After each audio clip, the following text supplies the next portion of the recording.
بسم اللہ الرحمن الرحیم۔ السلام علیکم ورحمۃ اللہ وبرکاتہ۔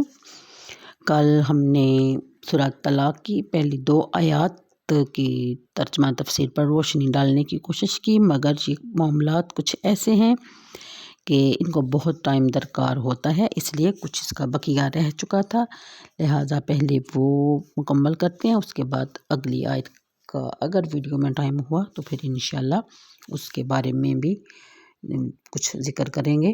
جیسا کہ ہر کوئی جانتا ہے کہ عدت کے ساتھ بہت سے فقہی مسائل وابستہ ہیں۔ ایام عدت میں عورت کا نفقہ اور سکنا مرد کے ذمہ ہے۔ ایام عدت میں اگر زوجین میں سے کوئی ایک فوت ہو جائے تو دوسرا متوفی کا وارث ہوتا ہے۔ عدت گزرنے سے پہلے عورت کسی کے ساتھ نکاح نہیں کر سکتی۔ عدت گزر جانے کے بعد عورت آزاد ہے، جس سے چاہے نکاح کرے۔ پہلا خاوند یا اس کے رشتہ دار اس کو روک نہیں سکتے۔ اس کے علاوہ کئی دیگر مسائل کا عدت سے گہرا تعلق ہے۔ اگر اس کو معمولی سی بات سمجھ لیا گیا، اس کی ابتدا اور انتہا کا پوری طرح خیال نہ کیا گیا تو طرح طرح کی پیچیدگیاں پیدا ہو سکتی ہیں۔ عدالت بھی اس وقت تک کوئی فیصلہ صادر نہیں کر سکے گی جب تک عدت کی ابتدا اور انتہا کا صحیح علم نہ ہو جائے۔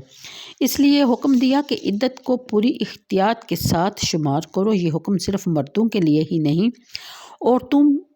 عورتیں بھی اس میں داخل ہیں، کیونکہ دونوں کی متنوع قسم کی مفادات کا اس پر دار و مدار ہے۔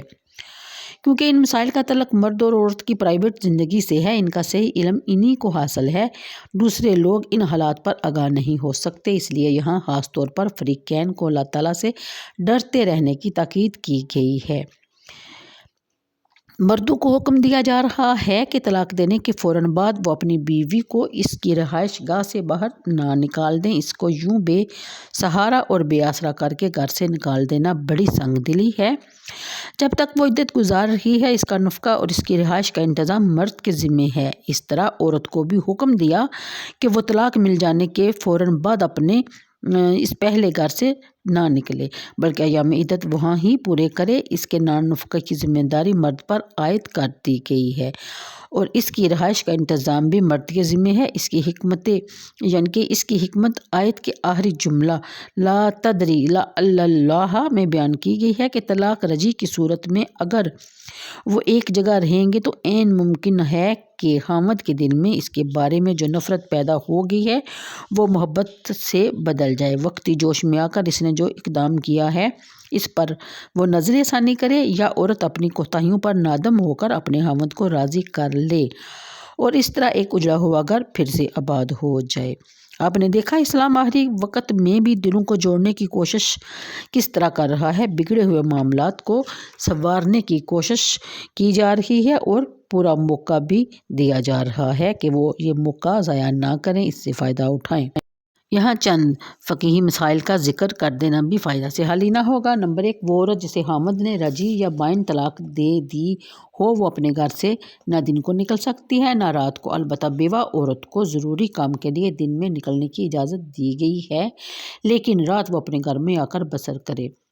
نمبر 2، اگر طلاق رجعی ہے تو پھر مرد اور عورت کے درمیان کسی حجاب کی ضرورت نہیں، بلکہ عورت کے لیے مستحسن ہے کہ وہ بناؤ سنگار کرے تاکہ دلوں کی کدورتیں دور ہو جائیں۔ نمبر 3، اگر طلاق بائن ہے تو پھر عورت کو مرد سے پردہ کرنا لازم ہے۔ بہتر ہے کہ کوئی ایسی سکا عورت ان کے پاس رہے جس کی موجودگی میں یہ کوئی غیر شرعی حرکت نہ کر سکیں۔ نمبر 4، اگر خاوند فاسق ہے یا مکان بہت تنگ ہے تو پھر مرد کو کہا جائے گا کہ وہ اس گھر سے نکل جائے، لیکن عورت کو اس گھر سے نکلنے کی اجازت نہیں دی گئی۔ ہاں، عورت اگر حرام کاری کا ارتکاب کرتی ہے یا چوری چکاری سے باز نہیں آتی یا بڑی بد زبان ہے اور اپنے خاوند کے ماں باپ بہن بھائیوں کو گالی گلوچ کرتی ہے، ان کا جینا حرام کر دیا ہے، یا اب بھی خاوند کے سامنے سرکشی اور نافرمانی کا مظاہرہ کرتی ہے، تو ان تمام صورتوں میں خاوند کو اجازت دی گئی کہ وہ ایسی عورت کو گھر سے نکال دے۔ تنبیہ فرما دی کہ یہ مسائل ایسے نہیں ہیں جن پر عمل کرنا یا نہ کرنا تمہاری اپنی مرضی پر موقوف ہو، بلکہ یہ اللہ تعالیٰ کی مقرر کردہ حدیں ہیں جو سراپا حکمت ہیں، تمہارے لیے اطمینان اور سکون کا باعث ہیں۔ جو شخص ان کی پابندی سے گریز کرے گا وہ اپنے آپ پر ظلم تو توڑے گا ہی، اس کی زندگی سکون اور اطمینان سے محروم ہو جائے گی اور اللہ تعالیٰ کے عذاب کا بھی وہ حقدار بن جائے گا۔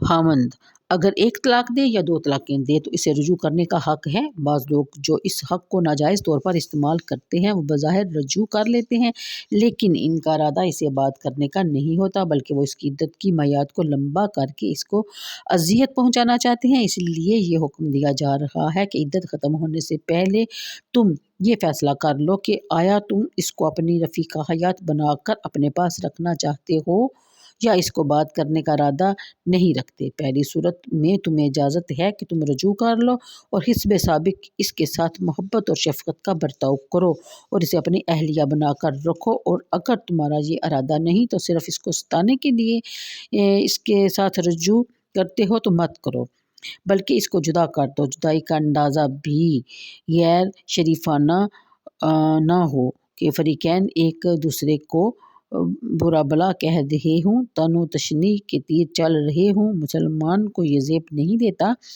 کہ جب تم اسے جدا کر دو تو اس کی دلجوئی کرو اور اس کی مالی امداد کرو، ضروریات زندگی اس کو مہیا کرو۔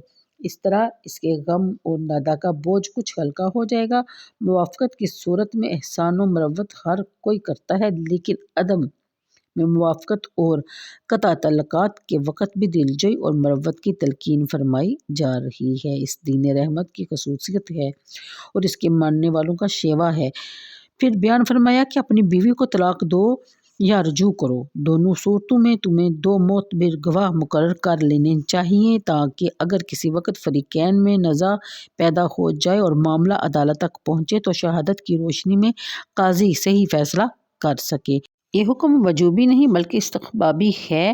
ائمہ 4 کا یہ متفقہ قول ہے کہ طلاق و رجعت پر گواہ مقرر کرنا فرض نہیں بلکہ مستحب ہے۔ اگر بغیر گواہوں کے کسی نے طلاق دے دی تو وہ طلاق معتبر ہوگی، یا اگر اس نے بغیر گواہوں کے رجوع کر لیا تو وہ رجوع بھی شرعاً معتبر ہوگا۔ البتہ گواہ بنانا افضل ہے اور تمہارے لیے بہتر ہے۔ اختلاف و نزاع کے سد باب کا یہ بڑا مؤثر طریقہ ہے۔ یہاں گواہ بنانے کا حکم ویسا ہی ہے جیسے اس آیت میں وَأَشْهِدُوا إِذْ تَبَايَعْتُمْ، یہ کہ جب تم خرید و فروخت کرو تو گواہ بنا لیا کرو۔ اس کا مطلب ہرگز یہ نہیں کہ اگر تم گواہوں کی عدم موجودگی میں خرید و فروخت کرو گے تو وہ جائز نہیں ہوگی، بلکہ مقصد یہ ہے کہ تمہارے لیے یہی بہتر ہے کہ تم خرید و فروخت کے وقت گواہ بنا لیا کرو تاکہ اگر کبھی تنازع پیدا ہو جائے تو اس کا فیصلہ کرنے میں آسانی ہو۔ پھر طلاق، عدت، نفقہ اور سکنا وغیرہ جو احکام یہاں بیان کیے گئے ہیں ان کی پابندی میں خوف خدا کو جو اپنا شعار بنائے گا، وہ خلوص نیت سے ان کی پیروی کرے گا تو اللہ تعالیٰ ان مشکلات سے نجات کی کوئی نہ کوئی صورت بھی ضرور پیدا کر دے گا۔ یہ قاعدہ صرف ان احکام کی بجاوری کے ساتھ محسوس نہیں بلکہ عام ہے۔ جو شخص تقویٰ کو اپنا شعار بنا لیتا ہے کسی قسم کے دباؤ میں آ کر ارشادات خداوندی سے سر منحرف نہیں کرتا، بڑی استقامت اور جوان مردی سے امر و نہی کی پابندی کرتا ہے تو اللہ تعالیٰ اس کی نجات کے اسباب یقیناً پیدا کر دیتا ہے اور اس کو وہاں سے رزق مہیا کرتا ہے جہاں سے اسے وہم و گمان بھی نہیں ہوتا۔ تو میری ویڈیو کا ٹائم ختم ہوتا ہے، مجھے دیجیے اجازت، دعاؤں میں یاد رکھیے گا۔ انشاءاللہ اگلے آیت کے ساتھ پھر آپ کی خدمت میں حاضر ہوں گی، تب تک اللہ حافظ۔